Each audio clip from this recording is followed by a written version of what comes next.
Esta mañana, como se mencionó, estudiaremos el libro de Daniel, un pasaje muy importante de las Escrituras, y Daniel y Apocalipsis es uno de mis libros favoritos y sé que también es uno de los libros favoritos del pastor Doc, el cual ha estudiado esos dos libros proféticos, por lo que decidimos presentar la lección juntos. Así que vamos a enseñar Daniel 5, así que si tienen sus Biblias pueden abrir ese pasaje a la lección de estudio y estudiaremos este capítulo. Amén. Brian dijo que debo pararme aquí. Ok, moveré todas mis cosas aquí entonces. Estoy siguiendo solo órdenes, pero buenos días a todos. A veces nos unimos en equipo para enseñar. De esa manera obtenemos la lección en estéreo. Y así obtenemos también una mejor perspectiva. Esta es una lección que en realidad toca tanto a Daniel como a Apocalipsis. Se trata de la caída de Babilonia, que se encuentra en ambos de estos excelentes libros proféticos. Y quiero dar la bienvenida a nuestros amigos que están viendo en línea. Vamos a hacer la lección 6 y se llama De la arrogancia a la destrucción. De la arrogancia a la destrucción. Y tenemos un verso de memoria, y el versículo de memoria es de Daniel 2:21. Te agradecería si quisieras leerlos con nosotros juntos. Está en la lección y viene la Reina Valera 1960, Daniel 2:21. ¿Listos? Él muda los tiempos y las edades, quita reyes y pone reyes. Da la sabiduría a los sabios y la ciencia a los entendidos.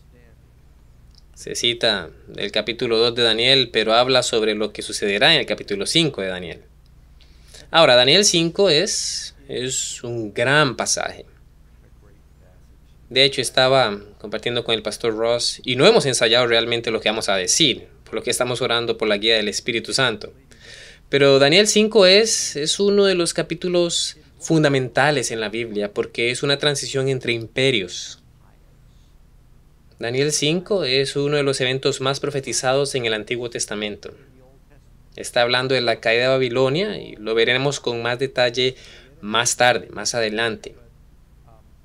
Pero está profetizando muchas veces y muchos detalles de la caída de Babilonia son predichos también en el Antiguo Testamento por profetas como Daniel, Isaías, Jeremías, y todos ellos predijeron lo que iba a suceder con detalles increíbles. Es un evento en la historia. Algunas de las cosas en la historia las encuentras en la Biblia, no las encuentras en ningún otro lugar, o puede haber uno o dos historiadores más, pero varios historiadores comentan sobre este evento, incluso los historiadores antiguos. Y así tenemos una muy buena imagen de lo que sucedió aquí. Tal vez comencemos leyendo el capítulo 5 de Daniel y si deseas leer los primeros versículos aquí, Pastor Ross. Si tienen sus Biblias aquí en Daniel capítulo 5 y vamos a comenzar a leer aquí en el versículo 1. Dice, el rey Belsasar hizo un gran banquete a 1000 de sus príncipes y en presencia de los 1000 bebía vino. Belsasar, con el gusto del vino, mandó que trajesen los vasos de oro y de plata que Nabucodonosor, su padre, había traído del templo de Jerusalén, para que bebiesen en ellos el rey y sus grandes, sus mujeres y sus concubinas. Entonces fueron traídos los vasos de oro que había traído del templo de la casa de Dios que estaban en Jerusalén, y bebieron en ellos el rey, sus príncipes, sus mujeres y sus concubinas. Bebieron vino y alabaron a los dioses de oro y de plata, de bronce, de hierro, de madera y también de piedra. Muy bien. Bueno, antes que nada, obtengamos un poco de antecedentes históricos de lo que está sucediendo aquí. Habla de Belsasar como el rey, pero técnicamente él es co-rey con su padre, Nabudinos. Y hay bastante intriga cuando Nabucodonosor murió. Nabucodonosor reinó alrededor de 40 años y la última vez que lo vimos se volvió al Dios del cielo, alabó al Dios del cielo, hizo varios decretos sobre el Dios del cielo y hubo un poco de rivalidad. Los babilonios eran leales a Tamuz y a sus otros dioses. Habían sido amenazados por los judíos en el imperio que estaban difundiendo su religión. Y saben, estamos teniendo ese problema ahora mismo en China con el cristianismo. Un poco amenazado por eso. Tenemos ese problema también con algunos de nuestros misioneros en India, que técnicamente es un país hindú, y ha habido muchas restricciones y algunos de los sacerdotes hindúes están amenazando de que el cristianismo se está extendiendo. Curiosamente, el pastor Ross y yo estuvimos juntos en Hyderabad, India, hace un par de años. ¿Y dónde pensarían ustedes que estaría la iglesia cristiana más grande del mundo? Piensan que sería un país cristiano, ¿no? está en India, está en un país hindú. Entonces puedes ver cómo están un poco amenazados allí por el crecimiento de la iglesia y no les gustó la forma en que la religión de los judíos estaba arraigándose. Cuando Nabucodonosor murió, hubo un poco de intriga que tuvo lugar y su hijo inmediato fue asesinado poco después y luego hubo un rey temporal que fue derrocado, que era una especie de falso pretendiente al trono. Y cuando el polvo se asentó después de toda la intriga en el palacio, el yerno se había casado con la hija de Nabucodonosor, Nabudinus, y él se convirtió en rey. Y después de unos años y de haber peleado algunas batallas, se retiró y se fue. Ahora, él estaba realmente interesado en promocionar al dios de la luna llamado Sin. Así lo deletrea, C-I-N, pero es el dios de la luna. Y a la gente del reino no le gustó que no exaltara a Tamuz y a Marduk y sus otros dioses locales.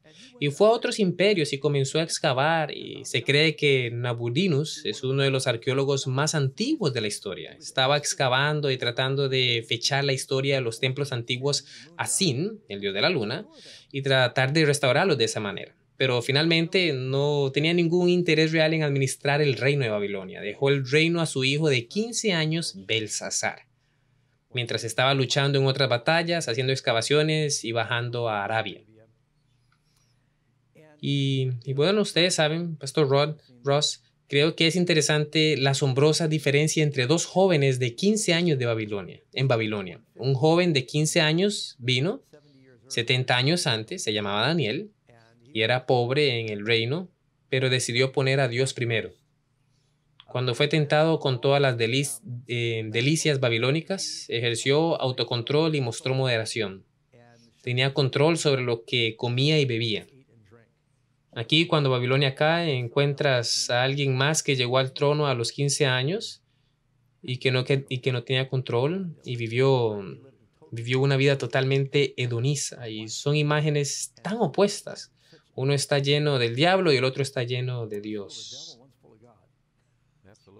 Absolutamente. Bueno, es interesante, pastor, que mencione el paralelo entre Belsasar y Daniel cuando llegó por primera vez. También es interesante notar que Daniel recibió un nombre babilónico, Belsasar, cuando llegó por primera vez al reino. Entonces tienes a Belsasar, que sabemos que es Daniel, tienes a Belsasar. Ambos vienen a este lugar y llegan a una posición de prominencia cuando son muy jóvenes. Ambos terminan en una posición de gobierno, porque leeremos más adelante en el capítulo que por un breve periodo de tiempo, cuando Babilonia cae ante Ciro y los medos persas, que técnicamente habla de que Daniel era el tercero gobernante en el reino. Entonces ambos llegan a una posición de gobierno y sin embargo el contraste es muy claro. Daniel es un adorador del Dios verdadero, puedes ver su fe, su devoción, su confianza en Dios, y ves la oración del Dios falso a través de Belsasar y lo que hace. Y encontramos un paralelo inclusivo al final de los tiempos, un contraste entre la oración verdadera y la falsa oración hasta el final de los tiempos, entre los que representan simbólicamente a los de Babilonia y los que son fieles a Dios. Sí, tienes como el contraste de la Nueva Jerusalén y Babilonia que encontramos en Apocalipsis. Ahora, mientras hablamos de la caída de Babilonia, tengan en cuenta, ¿no hay un par de pasajes de Apocalipsis que discuten esto en realidad? Sí, de hecho, es parte de los mensajes de los tres ángeles de los que hablamos en Apocalipsis, capítulo 14. El segundo ángel dice, Babilonia ha caído.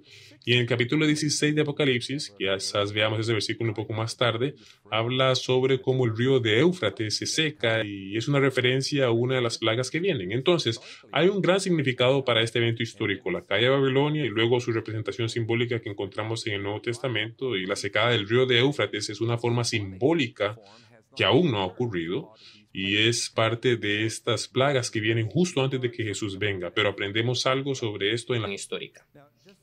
Ahora, solo para decirles lo que está sucediendo cuando Belsasar tiene su fiesta, él ya sabe que los persas trabajan en cooperación con los medos y hay un rey medo llamado Darío. Su yerno es Ciro. Él es persa, pero se casó con la hija de Darío.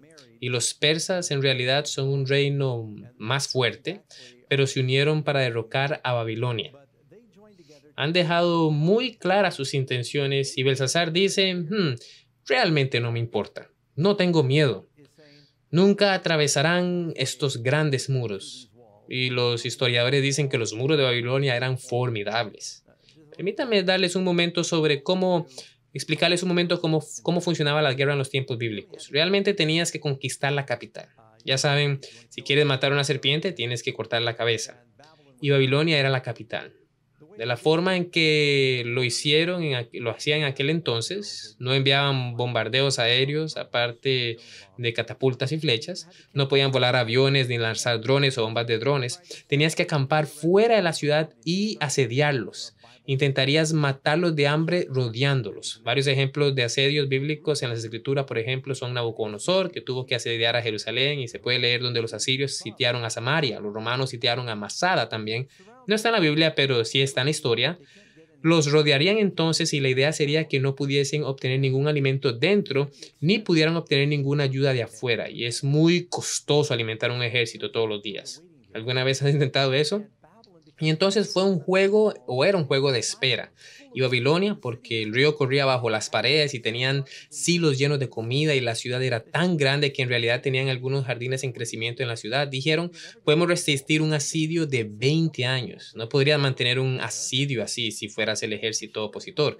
Nunca derribaría las paredes, nunca pasarías por las puertas, tenían paredes dobles, tenían puestos de guardia en todas partes. Y para demostrar que él no tenía miedo, llega la fiesta de Tamuz, por lo que la noche en que todo esto sucede fue el 11 de octubre de 1539. Durante la fiesta de Tamuz, él dice, vamos a tener esta gran fiesta. Eso se describe en los primeros versos. Después de que el rey comienza a probar el vino, está bajo la influencia del vino y comienza a hacer algo que el rey no debe hacer. Ahora, habla la Biblia acerca de los reyes bebiendo alcohol, no es muy recomendable. ¿Quieres leer, Pastor Ross, Proverbios 31 allí, bajo la fiesta de Belsasar?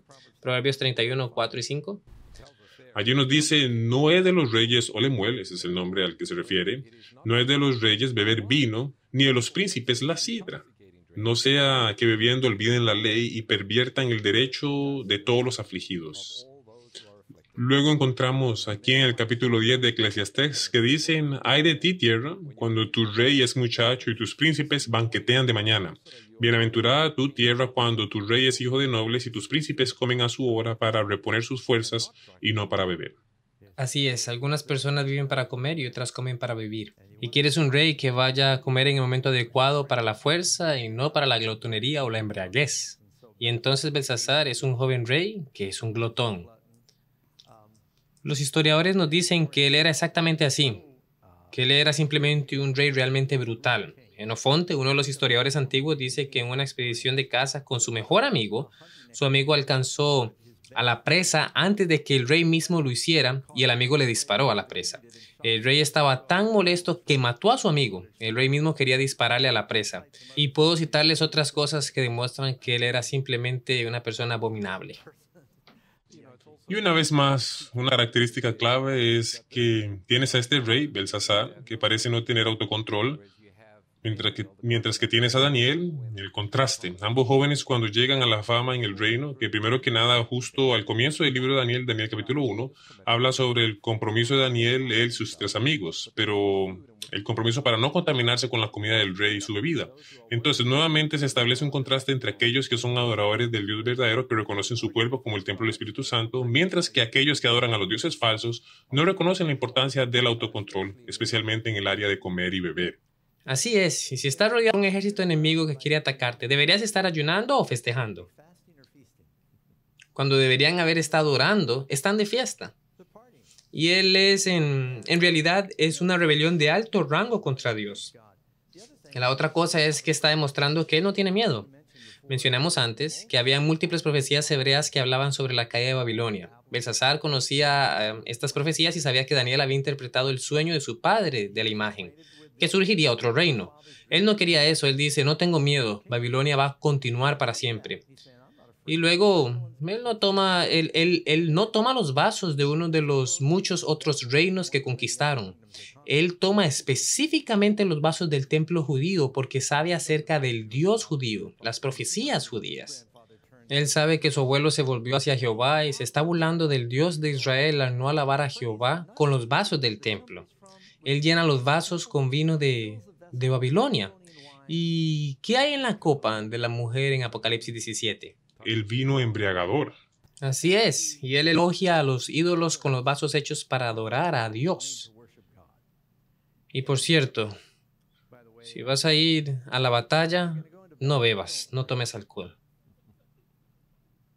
La Biblia habla de Ben-Hadad, Primera de Reyes 20, versículo 16. Ben-Hadad y sus 32 reyes estaban emborrachando en el puesto de mando y debido a que estaban borrachos, Acab, que tenía un pequeño ejército, Acab sale y lucha con los asirios y los aplasta porque estaban borrachos y el rey dio una orden realmente ridícula. Él dijo, si han salido por paz, tomadlos vivos, y si han salido para pelear, tomadlos vivos. Bueno, es realmente difícil si luchas contra soldados que quieren matarte si tratas de tomarlos con vida. Y pues bueno, fue porque estaba borracho y dio una orden realmente tonta. Entonces, ¿qué dice la Biblia sobre la bebida? ¿Por qué no lees un poco más de lo que dice aquí o solo para dar unos versículos más en el capítulo 5? Ok, así que estamos ahora en el capítulo 5, versículo 5, de donde vamos a retomarlo.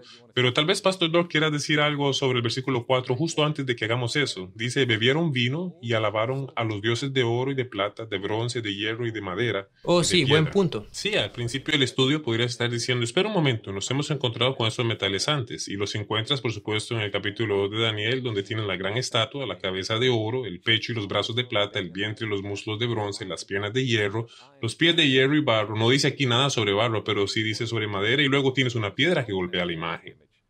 Sí, el número para calcular para los babilonios, y puede que no te sorprenda saber eso, pero era el 6.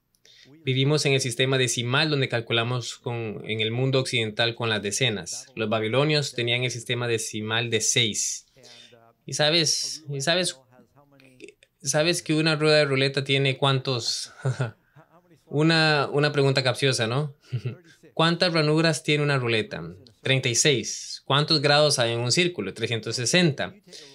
Hay razones para tener 360 grados. Todo se remonta al sistema babilónico en realidad. ¿Cuántos días en un año judío? 360. Entonces, en realidad hay buenas razones de lectura matemática, pero si tomas una ruleta y agregas el primer número más el segundo número, 1 más 2 es 3, más el tercer número, más el cuarto número, cuando llegas a 36 sumas 666. Y así era Babilonia, muchas de sus matemáticas terminaban llegando a su número mágico de 666. Así que obtuvieron 6 metales aquí para adorar a los dioses falsos. Y por supuesto, nuestro sistema de tiempo de hoy se basa en 60 segundos y 60 minutos en una hora. Así que tenemos esta conexión que data desde Babilonia. Y nuevamente en el Apocalipsis aparece el número 666, una falsificación de la verdadera Trinidad, un sustituto hecho por el hombre, 3-6, y bueno, eso es un estudio completamente diferente. Esa adoración hecha por el hombre fue creado ¿en qué días de la semana? El 6º día de la semana. Algo más aquí que les puede interesar. ¿Qué toma del templo del Señor? Los vasos. Permítanme leerles algunos versículos sobre los vasos. Daniel 5. Entonces fueron traídos los vasos de oro que habían traído del templo. Y luego se ve en 2 de Crónicas 36. A la vuelta del año, el rey Nabucodonosor envió y lo hizo llevar a Babilonia juntamente con los objetos preciosos de la casa de Jehová. Tengan en cuenta que Nabucodonosor vino a Jerusalén más de una vez. La primera vez que se llevó a Daniel y no destruyó todo, puso una especie de rey títere, uno de los hijos de Josías. Se llevó a Daniel después y a varios cautivos y sabios de regreso al reino. Tomó los vasos sagrados, no quemó el templo. Cuando se revelaron más tarde, 11 años después, luego vino y destruyó el templo, pero él ya tenía los vasos sagrados. Algunos de estos vasos se remontan al desierto, fueron construidos por Moisés y estaban en el tabernáculo. Posteriormente, Salomón los amplió enormemente, pero todavía tenía algunos de los vasos originales donde la gloria del Shekinah se había iluminado sobre estos vasos en el desierto. Estos son vasos sagrados de Dios, destinados a la adoración de Dios, tan santos como cualquier artículo podría ser. Y él comienza a burlarse de Dios entonces. Ahora, ¿qué dice la Biblia que representa un vaso? Leamos un par de versos aquí. 1 Tesalonicenses 4:4. Que cada uno de vosotros sepa tener su propia esposa en santidad y honor, no en pasión de concupiscencia, como los gentiles que no conocen a Dios. Dios es el alfarero, nosotros somos el barro, somos vasijas, y quiere los vasos llenos de su espíritu. Y la Biblia dice, no se emborrachen con vino, que es disipación, sino que se llenen del espíritu. Así que todos estos vasos, en lugar de estar llenos de las cosas santas de Dios, están llenos del vino de Babilonia. Ese es el punto, creo yo, donde Belsasar realmente cruza la línea y comete el pecado imperdonable. El espíritu de profecía así lo dice. Cuando llega esa mano sin sangre, y en realidad dice dedos, ¿no? Y eso es lo que encontramos en el versículo 5. Dice, en aquella misma hora aparecieron los dedos de la mano de hombre que escribía delante del candelero sobre lo encalado de la pared del palacio real. Y el rey veía la mano que escribía. Entonces el rey palideció y sus pensamientos lo turbaron. Una especie de eufemismo allí, porque vamos a ver lo que sucede aquí. Y se debilitaron sus lomos y sus rodillas daban la una con la otra. Así que estaba lleno de miedo cuando apareció esta mano y comenzó a escribir en la pared. Sí, no lo llevaré demasiado lejos, pero cuando dice y se debilitaron sus lomos y sus rodillas daban la una contra la otra, algunos comentaristas, en realidad más de uno, dijeron que perdió el control de sus lomos y básicamente se orinó. Ahora, es interesante notar que no puedes perder este punto. Tienes una mano escribiendo en la pared y sabemos de quién es esa mano. Es Dios quien está escribiendo y son palabras de juicios. Ahora, ¿cuántas veces encontramos registrado en la Biblia que Dios escribe? Ahora, algo ocurrió antes en el monte Sinaí donde Dios escribió y Dios escribió con su dedo. ¿Qué escribió? Los 10 mandamientos. Y aquí encuentras un rey que ha dejado de lado los mandamientos de Dios y como resultado la mano escribe en la pared. ¿Y qué escribe la mano en la pared? Juicio. La próxima vez que encuentras a Dios escribiendo está en la persona de Cristo y leemos sobre eso en los evangelios donde Jesús se arrodilló y escribió en el suelo, en el polvo allí en el piso del templo, cuando trajeron a la mujer que fue sorprendida cometiendo adulterio. Y aquí encontramos a Jesús dando misericordia. Entonces encontramos la ley, infringe la ley, hay juicio, pero en Cristo encuentra misericordia y perdón. Y hay una vez más, Pastor Doug, donde encontramos en la Escritura, y eso es en Apocalipsis, donde dice, Dios escribirá un nuevo nombre a los que se salvan. Es correcto. Entonces la Escritura es bastante importante, es significativa. La ley, infringe la ley, tienes juicio, pero Dios ofrece misericordia por medio de Cristo. Aquellos que reciben esa misericordia tienen la promesa en el cielo de tener un nombre escrito en ellos. Sabes, probablemente valga la pena mencionar que justo antes de la caída de Babilonia, que sabemos que vamos a leer dentro de un momento, verás que hay un desprecio por las cosas santas. Las cosas que precedieron a la caída de Babilonia son algunas de las mismas cosas que precedieron a la caída de Roma. Y desafortunadamente serán las mismas cosas que preceden a la caída de cualquier gran nación. Permítanme leerles algo del clásico de Edward Gibbons llamado El surgimiento, la disminución y la caída del Imperio Romano. Enumera 5 razones por las que se cree que Roma cayó. El debilitamiento de la dignidad y la santidad del hogar. El aumento de los impuestos y el gasto de dinero público para el pan y los circos. La locura por el placer con los deportes cada vez más emocionantes y brutales. La construcción de armamentos gigantes donde el verdadero enemigo es la decadencia del pueblo. Y la decadencia de la religión con la fe desvaneciéndose en una mera forma o formalismo. Philip Meyer, en su libro Roma, su ascenso y caída, hizo esta observación de los romanos. Casi desde el principio, el Estado romano fue grosero y la inmoralidad fue una de las principales agencias a las que se debe atribuir el debilitamiento original de la sólida vida moral de los romanos, principalmente en los días de Octavio y Augusto César. Y sigue, continúa. Tan absortos se volvieron las personas en las representaciones indecentes del escenario que perdieron todo pensamiento y preocupación por los asuntos de la vida. Las personas que se suponía que iban a gobernar el país estaban de fiesta y el país de Roma estaba dirigido por secretarios. La razón por la que menciono la caída de Roma es que fue el mismo tipo de problema que vemos en Babilonia, en que la gente vivía por placer, eran irresponsables con el gasto y también vemos que el matrimonio se estaba desmoronando. Por lo general, los hombres comenzaron a beber solos en Babilonia. Notamos que en las fiestas, en el libro de Esther, el rey se emborrachó y dijo, traigamos a Basti para que todos los hombres se babeen. Y aquí, cuando la bebida progresó en Babilonia, dice, y él invitó a las esposas. Y más adelante dice, y también las concubinas. Esto no fue mucho menos que una orgía que estaba sucediendo aquí y estaban alabando a los dioses, que es lo que sucedió en Roma. Y hay otros países que no mencionaré que enfrentan algunos de los mismos problemas. Perder el respeto por lo que es santo, el respeto por el matrimonio y el orden, autocontrol. Y es aquí cuando el reino cae. Y por supuesto, una característica que tenemos es que eran amantes del placer más que amantes de Dios. Esa es una referencia que encontramos incluso en nuestros tiempos. Y solo piensen en cuánto tiempo y dinero se gasta en entretenimiento en nuestras sociedades versus cuánto tiempo y dinero se gasta en buscar la verdad o llegar a conocer a Dios o incluso proteger el matrimonio y la familia. Es bastante asombroso saber eso.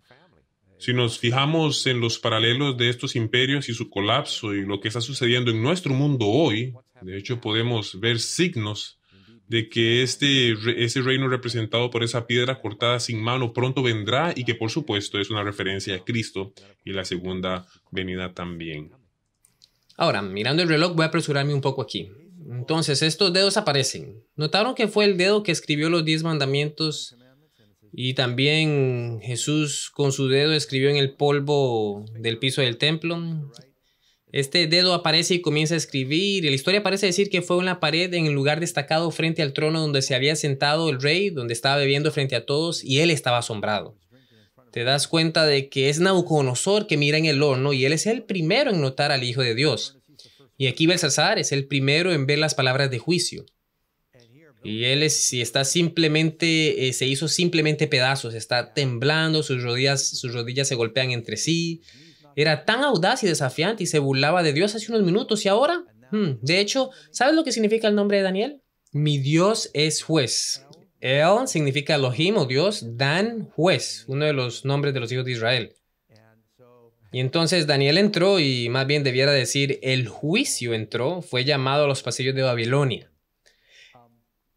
Entonces ven esto escrito y después de recuperarse la conmoción total, todos están congelados y en su lugar todas sus caras llenas de sangre y están aterrorizadas.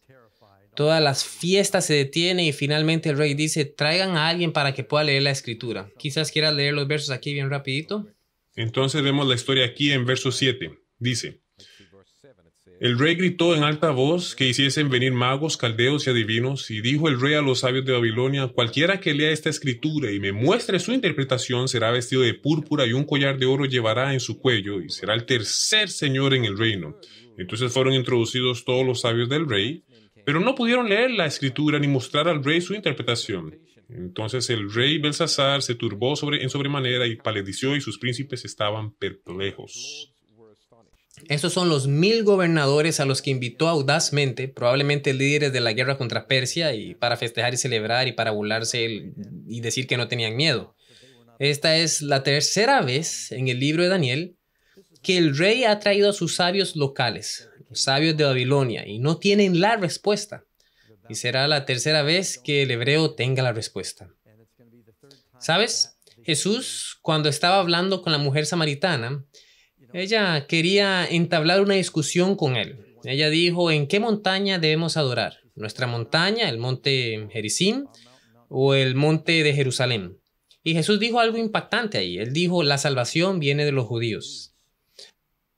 Ahora, se habla mucho en estos días sobre el antisemitismo.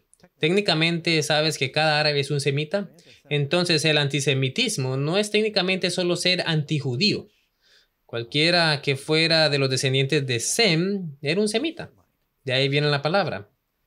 Pero la Biblia nos dice que Dios eligió a la nación judía y les entregó la verdad. Pablo dice, a Israel se le dieron los oráculos de Dios. Entonces es por eso que ves varias veces cuando estos paganos dicen, ¿qué es la verdad? Dios los señala de vuelta al libro judío. Ahora, los judíos no se salvan más que nadie. Si no creen, no son hijos de Abraham. Pero Pablo dice al judío primero, porque el evangelio, la verdad, se les dio a ellos primero, luego al gentil. Entonces, si querían entender cuál era la verdad, provenía de este libro. No proviene del Bhagavad Gita o del Corán, pero es este libro, de las personas que él eligió. ¿Tiene sentido? Entonces tienen que traer a Daniel para que les explique qué significa. Pero, ¿cómo se entera de Daniel? Encontrarás aquí en el versículo 10, dice, entonces entró la reina, así que pues por supuesto los sabios y los astrólogos no pudieron dar el significado de las palabras. El versículo 10 dice, la reina, por las palabras del rey y de su príncipe, entró a la sala del banquete y dijo, rey, y rey vive para siempre, no se turbe vuestro pensamiento ni palidezca tu rostro. En tu reino hay un hombre en el cual mora el espíritu de los dioses santos. En los días de tu padre se halló en él luz e inteligencia y sabiduría como sabiduría de los dioses, al que el rey Nabucodonosor, tu padre, oh rey, constituyó jefe sobre todos los magos, astrólogos, caldeos y adivinos, por cuanto fue hallado en él mayor espíritu y ciencia y entendimiento para interpretar sueños y descifrar enigmas y resolver dudas. Esto es, en Daniel, al cual el rey puso por nombre Beltsasar, llámese pues ahora a Daniel y él te hará la interpretación. Sí, es interesante que haya agotado todas las oportunidades locales primero. Por cierto, la reina madre, según los historiadores, era Nitocris o Nitocris. Ella es la hija de Nabucodonosor. Fue por su madre que Nabucodonosor construyó los jardines colgantes de Babilonia que todavía estaban en plena floración durante el tiempo que todo esto estaba sucediendo. Ahora, Daniel tiene reputación. Escuchamos esto mencionado 2 veces en Daniel 5 y Daniel 6. Uno en el cual tiene un excelente espíritu. Ahora, si alguien te dijera, creo que estás poseído por un espíritu, ¿cómo te sentirías? Quiero decir, si no hubiera dicho lo de Daniel primero, si alguien te acusó de estar poseído por un espíritu, probablemente lo tomarías como un insulto, ¿no es cierto? ¿Pero no quieres ser poseídos por el espíritu? Depende, ¿no? Tienes que describir eso primero. La Biblia dice que todos los que conocieron a Daniel sabían que estaba poseído por el espíritu. Tenía un excelente espíritu en él. Y dice esto en el capítulo 6, en Daniel capítulo 6, versículo 3, porque había un espíritu excelente en él. Entonces el pastor Ross acaba de leer esto en el versículo 12.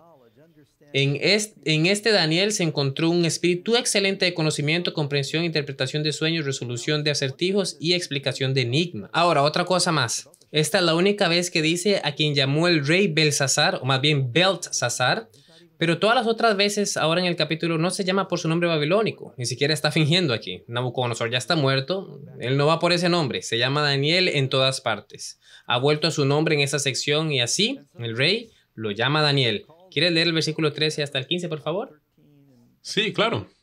Dice versículo 13, entonces Daniel fue traído delante del rey y dijo el rey a Daniel, ¿eres tú aquel Daniel de los hijos de la cautividad de Judea, que mi padre trajo de Judea? Yo he oído de ti que el espíritu de los dioses santos está en ti, y que en ti se halló luz, entendimiento y mayor sabiduría. Y ahora fueron traídos delante de mí sabios y astrólogos para que leyesen esa escritura y me dijesen su interpretación, pero no han podido mostrarme la interpretación del asunto. Yo, pues, he oído de ti que puedes dar interpretaciones y resolver dificultades. Si ahora puedes leer esa escritura y darme su interpretación, serás vestido de púrpura y un collar de oro llevarás en tu cuello y serás el tercer señor en el reino. Muy bien, ahora cuando el rey dice esto, asegúrate de tener en mente que su voz tiembla de miedo. Las letras ardientes todavía están ardiendo en la pared. Nadie sabe lo que significan. Todos ustedes saben que dice Mene, Mene, Tekel, Uparsin. Y nadie está seguro de la pronunciación correcta porque ni siquiera estamos seguros de si es alguna forma de arameo. Pero el rey está paralizado por el miedo. Su voz tiembla. Y también me gusta donde la reina dice, también hay un hombre. Así que aquí tienes al rey petrificado. Daniel no tiene miedo. Daniel sabe lo que dicen las profecías. Él sabe lo que va a pasar. Daniel sabe que Babilonia va a caer esa misma noche. Por lo general, cuando entra una potencia extranjera, asesinan a todos los administradores que eran fieles al antiguo gobierno. Pero Daniel no tiene miedo. Y él sabía que Dios lo cuidaría. Así que aquí tienes a Daniel poseído, sin miedo. Él ya es un hombre viejo y se enfrenta a este joven rey sabio que dice, mira, te voy a dar oro y te voy a dar una túnica púrpura y serás el tercer gobernante en el reino. Pero Daniel no le importa nada. Él dice, no tendrás nada que dar en algunas pocas horas. Él dice, tu posesión no tendrá ningún sentido. Ahora, tengan en cuenta, cuando el diablo te ofrece los placeres del pecado por una temporada para sacrificar tu vida por la eternidad, debes decirle al diablo lo que Jesús le dijo a Daniel. Lo siento, lo que Daniel le dijo a Belsasar. Guarda tus dones. Deja que tus regalos sean para ti mismo. Es como cuando Simón en Hechos le ofreció a Pedro dinero por el Espíritu Santo. Pedro dijo, puedes perecer con tu dinero. Y el diablo a menudo intenta ofrecer a la gente ganancias terrenales. Una cosa que también quiero destacar es cuando la reina le dice hay un hombre. Evidentemente ella tiene un gran respeto por Daniel y el Dios de Daniel. Sí, me recuerdo el contexto de esto. Tienes a la reina, esto no es Nabucodonosor, o más bien esta no es la esposa de Belsasar, más bien esta sería la reina madre, la hija de Nabucodonosor. Y por supuesto ella fue la que se casó con Nabonido, quien era el gobernante. Belsasar fue el segundo gobernante y es por eso que él dice, si puedes responder a esto te convertiré en el tercer gobernante. La razón por la que puede convertirse en el tercer gobernante fue porque él solo era el segundo gobernante. Ahora, su padre no estaba allí, probablemente estaba en algún oasis en el desierto, no interesaba en gobernar Babilonia. Entonces tienes a la reina madre entrando, la hija de Nabucodonosor, y ella cuenta la historia de Daniel. Ahora, puede aparecer a la primera lectura que Belsasar no conoce acerca de Daniel y las cosas que le habían sucedido a su padre. Pero recuerden, una de las cosas que le sucedió a Nabucodonosor, al menos a su abuelo, fue por un periodo de tiempo que se volvió loco. Pensó que era un animal y estuvo 7 años afuera comiendo hierba con los bueyes. Esto no era algo que estaba oculto para el pueblo de Babilonia ni para la simiente real. Belsasar sabía sobre esto, había escuchado sobre esto, sabía sobre la interpretación dada por Daniel, pero decidió ignorarla. Sí, creo que menciona esto y comienza en el versículo 17. Aquí dice, entonces Daniel respondió y dijo delante del rey, tus dones sean para ti y da tu recompensa a otros. Ahora, usualmente no le dices eso a un rey, tus dones sean para ti. Terrible. Sin embargo, leeré la escritura al rey. Y normalmente si le dijeras eso a un rey, quédate con tus regalos, te cortaría la cabeza ahí mismo en el momento. Pero el rey quería saber lo que significaba la escritura. Sigue diciendo, el Altísimo Dios, oh rey, dio a Nabucodonosor tu padre. Noten que solían usar esas palabras indistintamente, no dijeron abuelo. Y continúa, el reino y la grandeza, la gloria y la majestad. Y por la grandeza que le dio, todos los pueblos, naciones, lenguas, temblaban y temían delante de él. A quien quería mataba y a quien quería daba vida. Engrandecía a quien quería y a quien quería humillaba. Él gobernaría con poder absoluto. Mas cuando su corazón se ensoberbeció y su espíritu se endureció en su orgullo, fue depuesto del trono de su reino y despojado de su gloria. Y fue hecho entre los hijos de los hombres y su mente se hizo semejante a la de las bestias y con los asnos monteses fue su morada. Eso es algo nuevo que no se había leído antes. Sigue diciendo, hierba le hicieron comer como el buey y su cuerpo fue mojado con el rocío del cielo hasta que reconoció que el Altísimo Dios tiene dominio sobre el reino de los hombres y que pone sobre él al quien le place. Y tú, su hijo Belsasar, no has humillado tu corazón sabiendo todo esto. Entonces, ¿sabía Belsasar todas estas cosas? Él dijo, sabías sobre el Dios verdadero y has levantado contra el Señor del cielo, te has levantado contra el Señor del cielo y te has ensoberbecido. E hiciste traer delante de ti los vasos de su casa y tú y tus grandes, tus mujeres, tus concubinas, bebiste vino en ellos. Y además de eso, diste alabanza a dioses de plata, de oro, de bronce, de hierro, de madera y de piedra, que ni ven, ni oyen, ni saben. Es mejor que esperes que los persas vengan a rescatar a Daniel, porque Daniel acaba de decirle al rey, guarda tus dones, y los dioses a los que alabas son tontos, no saben absolutamente nada. Aquí habían estado bebiendo y brindando a la salud de este dios y a la salud de este otro dios, y Daniel dice, tus dioses están muertos, no son dioses. ¿Cómo te saldrías con la tuya a menos de que no sepas? No creo que haya pasado mucho tiempo después de que Daniel dijo esto, antes de que escucharan los gritos de los persas que entraban por las puertas. No habría vivido mucho tiempo, no creo. Él designa a quien elija, sigue diciendo. Alabas a tus dioses y al Dios en cuya mano está tu vida y cuyos son todos tus caminos, nunca honraste. Entonces de su presencia fue enviada la mano que trazó esta escritura. Ahora, Pastor Ross, ¿quieres decirnos lo que significa? Tienes esas 4 palabras ahí, mene, mene, tekel, uparsin, y los estudiosos creen que eso es probablemente sea arameo. Recuerdas que la primera parte del libro de Daniel está escrita en arameo, el resto está en hebreo, comenzando en el capítulo 8, creo. El resto del Antiguo Testamento es hebreo, el Nuevo Testamento en griego, pero tenemos algunos capítulos aquí en el libro de Daniel que en realidad está escrito en arameo. Entonces las palabras tienen un significado en arameo. Mene significa contado. Entonces, si se trata solo de una traducción directa, podría decir contada, tekel, pesado, y ufarsin, dividido. Entonces, si solo miramos a las palabras, sería contadas, pesadas, divididas. Por lo tanto, es posible que los sabios pudiesen leer esas palabras, pero no pudieran entender su significado o su relevancia. Entendieron su significado porque recuerdan cuando algo se repite en la Biblia, enfatice que es importante, por lo que dice contado, contado, pesado, Babilonia ha dividido. caído, ha caído. Sí, absolutamente. Menciona 2 veces. Y Apocalipsis habla sobre Babilonia ha caído, ha caído. Así que aquí tienes a Daniel entrando y él da el significado, pero también se expande un poco y explica su significado y lo encuentras en el versículo 26.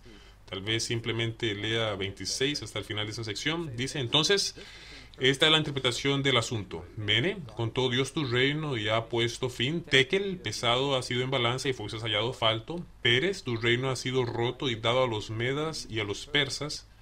Y entonces mandó Belsasar a vestir a Daniel de púrpura y poner en su cuello un collar de oro y proclamar que él era el tercero en el señor del reino.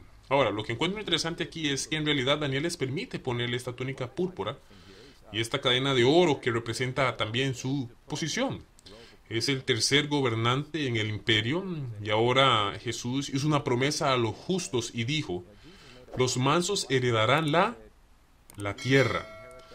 Ahora, Daniel es el tercer gobernante, definitivamente él es manso, y sabemos que cuando Jesús venga de nuevo, tienes al Padre que es el gobernante supremo, Cristo que gobierna también, y luego su pueblo también gobernará. La Biblia habla de nosotros, los redimidos, sentados en tronos. Entonces aquí tienes a Daniel representando en un tipo o sentido al pueblo de Dios al final que ellos gobernarán. Y aquí Daniel gobierna cuando cae Babilonia. ¿Cuándo gobernarán los justos que heredan la tierra? Cuando la Babilonia espiritual cae. Entonces puedes ver algunos de los paralelos aquí que encontramos en este pasaje. Absolutamente. Déjenme decirles ahora lo que sucede históricamente. Y esto también se aplica en Apocalipsis. Mientras continúa esta fiesta, Ciro el persa y su ejército han desviado el curso regular del río Éufrates. Quiero decir, él tenía un ejército entero acabando una zanja en un lecho seco del lago, un enorme lecho seco que se había secado en el verano. Luego, en el momento apropiado, rompieron la presa, esperaron hasta el último minuto para romper una presa para que el río se saliera de su curso natural y se derramara en este lecho del lago que está agua abajo varias millas. Y pues bueno, Belsasar sabía que estaban haciendo una gran excavación en el río aguas arriba. Tenía espías que estaban mirando y de repente el nivel del río donde corría bajo los muros de Babilonia cayó.